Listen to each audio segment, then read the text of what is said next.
Welcome to the deep dive.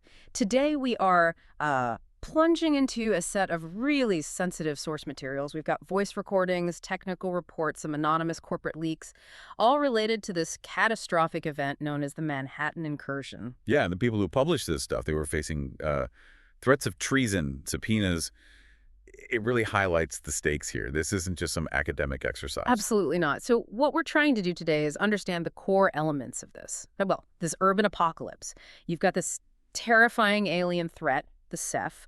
You've got a human corporation, Hargreave Rash or Crynet, secretly manipulating things. And right in the middle, this soldier who's, according to the files, legally dead but still fighting. It's quite a setup. It really is. The scene is just total collapse. New York City in ruins, skyline blackened, fires everywhere, and the whole planet is apparently under threat. And against that backdrop, you have corporate and military groups fighting this bitter internal turf war. It's almost unbelievable.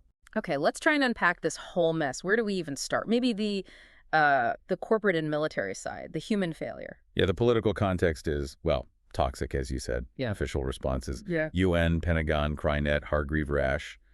It's all no comment or just outright denial. But the reports, they really zero in on one massive destabilizing force, Crynet's private military arm, Cell. That's Crynet enforcement and local logistics. Right. And they weren't just, big. Mm-hmm. The sources described them as making Halliburton look socially progressive. They were acting like a corporate state. A corporate state deploying its own military forces on U.S. soil. That's huge. It is. And the documents show even their own corporate oversight saw this as an extraordinary lapse of judgment by the U.S. president. Which makes you ask, right, did the White House even have a choice? Or had they already sort of ceded control to these private guys? It points to, either unbelievable complicity or maybe just impotence. And this whole situation, this corporate power, it fostered this really bitter internal conflict. Which brings us to Commander Dominic Lockhart. He was chief of Cell's Urban Pacification Division. Lockhart. Okay, he's interesting because he's not just fighting the aliens, he seems to be fighting the human solution too. The sources say he openly criticized the whole Nanosuit program. He wanted real soldiers, not corpses in tin suits. Exactly. And that bitterness, it's key. It comes from this earlier disaster, the Lingshan debacle, another run-in with the Ceph. Okay, so he sees the nanosuit tech as a failure that got real soldiers killed. Pretty much. He basically represents that old guard military fear of corporate overreach, fighting a war on two fronts, the aliens and this private army he thinks is undermining everything. It's just wild that this internal fight is happening while the city, maybe the world, is literally ending around them. And if Lockhart called the original nanosuit guys corpses in tin suits, what do the reports say about our main guy, Alcatraz, Patient O? Well, the technical files from the Trinity site, they're grim. When the previous owner, this guy Prophet, put Alcatraz into the Nanosuit 2.0, Alcatraz had terminal injuries. Terminal how? Heart destroyed, larynx crushed, femoral artery torn. I mean, the reports state he was, medically speaking, literally dead. Wow, okay, so he's dead, but he's fighting. How? The Nanosuit 2.0, the N2, it's not just armor then? Not at all. It's described as this terrifying, almost parasitic life support system.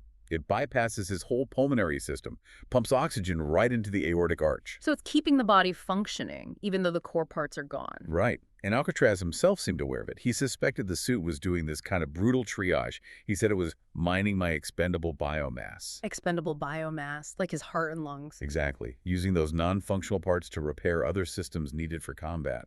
He apparently felt like he was just a shell of bone and muscle around a whole lot of empty space. That is deeply disturbing. The suit seeing the wearer as just spare parts.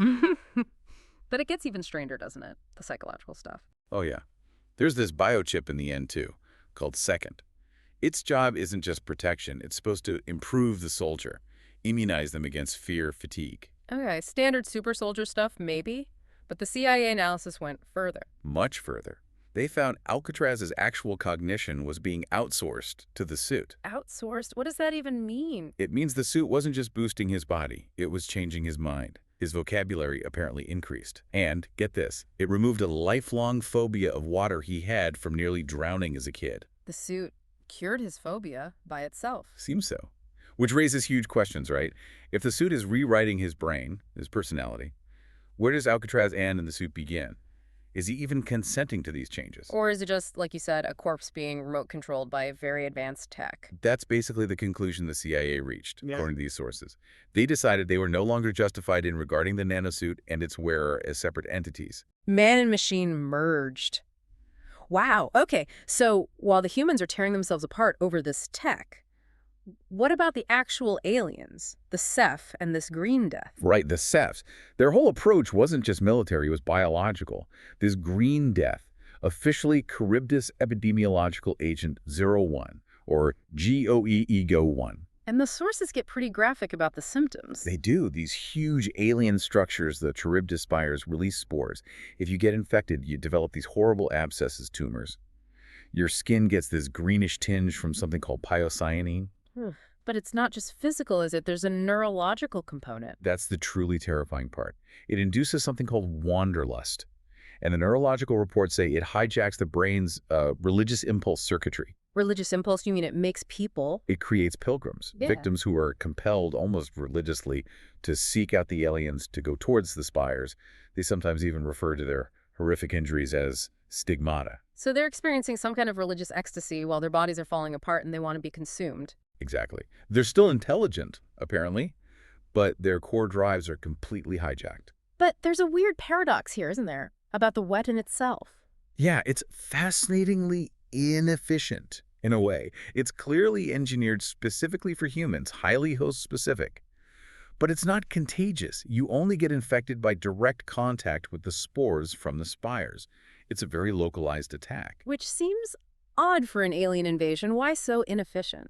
Two possibilities, according to the analysis. Either the Ceph only wanted local control, just Manhattan for some reason, or, and this is the chilling part. Or this is just the prototype. Exactly. This is the beta test before they roll out a truly global, maybe airborne version. The inefficiency we see might just be them working out the kinks. That's not a comforting thought. What about their actual soldiers, their combat style? Also a bit paradoxical, they use surprisingly conventional weapons like projectiles, not fancy energy beams you might expect.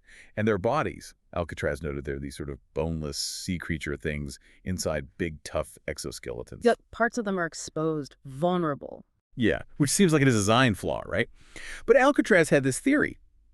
He thought it might be an application of the handicap principle. The handicap principle. Like a peacock's tail, showing off fitness by surviving despite a disadvantage. Sort of, yeah. Or like a lizard shedding its tail. The idea is those vulnerable, exposed limbs might be designed to draw enemy fire away from the vital parts. Bait, essentially. So they're deliberately looking weaker in non-critical areas to trick soldiers into wasting ammo. That suggests incredible confidence or arrogance. Arrogance fits. It frames them less as desperate invaders and more like, well, gardeners, maybe? Which leads us to Hargreave. Jacob Hargreave, the guy behind Hargreave, Rash, and Cranet, the puppet master who, it turns out, knew about the Ceph all along. For a century, according to these leaks. He had this expensive, dedicated radio telescope array tracking them. He knew they were coming. And his take on them is something else. He's communicating directly with Alcatraz through the suit at this point, right? Yeah. And Hargreave doesn't see the Ceph as the enemy. He thinks humanity is the problem, calls us a cancer or weeds. He sees the Ceph invasion as a necessary pruning expedition, planetary maintenance. Wow, so the guy who understands the threat best actually thinks the aliens are doing the planet a favor. That completely reframes the human resistance. It does. And yet, he's the one who provides the key to fighting back, which is the nanosuit itself. How so? Alcatraz's contact, this Nathan Gould character, a self-described conspiracy geek, helps figure it out. The Nanosuit 2.0, it's basically pirated Ceph tech, a reverse-engineered Ceph exoskeleton. Stolen alien tech. Okay, and that's the key. It is, because built into that pirated tech, the N2 had developed, or maybe Hargreave programmed, a counteragent. They called it the Tunguska Iteration. Tunguska. Yeah. Like the event in Siberia. Presumably. And the mission became clear, if totally insane. Alcatraz had to use the suit, this piece of Ceph tech, to deliver this nanotech counterplague into the main Ceph spire in Central Park. Fight fire with fire or biology with nanotech? Exactly. The only way to stop the biological weapon was with this targeted, weaponized technology derived from the enemy itself. And the climax. The sources describe Alcatraz succeeding. Oh, yeah. Graphically. He gets into the spire, compromises the system, the spire detonates, basically shooting him out like the report says, human spitball. Charming, but it works. It works. The detonation spreads this cloud, the Tunguska Iteration, and the effect on the Ceph is described as instantaneous and total. They just melt, liquefy in their armor, blown apart like maggots in a microwave. Jesus. Okay, so victory, but achieved by what? A dead man in a stolen alien suit running a counter-virus. Pretty much sums it up. A horrifying but apparently complete local victory. So let's wrap our heads around this. We've seen this conflict where arguably the biggest immediate threat wasn't even the aliens, but the internal collapse, the infighting. Lockhart versus Hargreaves' vision. Right, and the only hope turned out to be this. This technically deceased Marine fused with alien-derived technology that was actively consuming his body and rewriting his mind. And the final winning move was basically a nanotech plague delivered via kamikaze mission. It really does redefine winning, doesn't it? It certainly pushes the definition of acceptable losses and heroism into some very strange territory. But there's one last piece.